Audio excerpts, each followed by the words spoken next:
وهنا كملنا يومنا انا وبنت اختي، طبعا بدون ذكر اسماء. هي واقفه دلوقتي عماله تضحك، واحنا اتفقنا ان احنا مش هنعمل بيتزا، احنا مش هنضحك عليكم، احنا جبنا البيتزا جاهزه، بس هنقعد بقى نعمل المشغولات اليدويه بتاعتها. هي هتعلمني هي بتعملها ازاي، وكده ممكن انا وهي بقى نعمل مشروع كبير ونبيع منتجاتنا. وهي عماله تضحك، بس هي هتبقى سيده اعمال شاطره.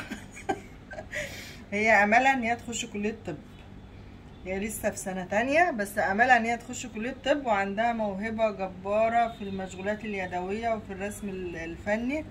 فاحنا برضو ايه هنقعد نعمل، وهنبقى ان شاء الله هتبقى طبيبه جميله وطبيبه شاطره، وفي نفس الوقت هنمارس الهوايه. بس احنا في الاول وفي الاخر هنركز في الشهاده بتاعتنا، صح يا انسه؟ لا علي صوتك ماما. هم سامعينك كده. احنا هنمارس كل هواياتنا زي ما احنا عارفين، هنصلي وهنصوم وهنلبس الاسدال وهنرقص وهنغني وهنعمل المشغولات اليدويه، وكل ده كوم، ودراستنا في الاول وفي الاخر كوم تاني. وانا وهي برضو هنصلي وهندعي للانسه الكبيره بتاعتنا بتاعت الثانويه العامه، وادعوا لها معانا ان ربنا يكرمها ويحقق لها املها.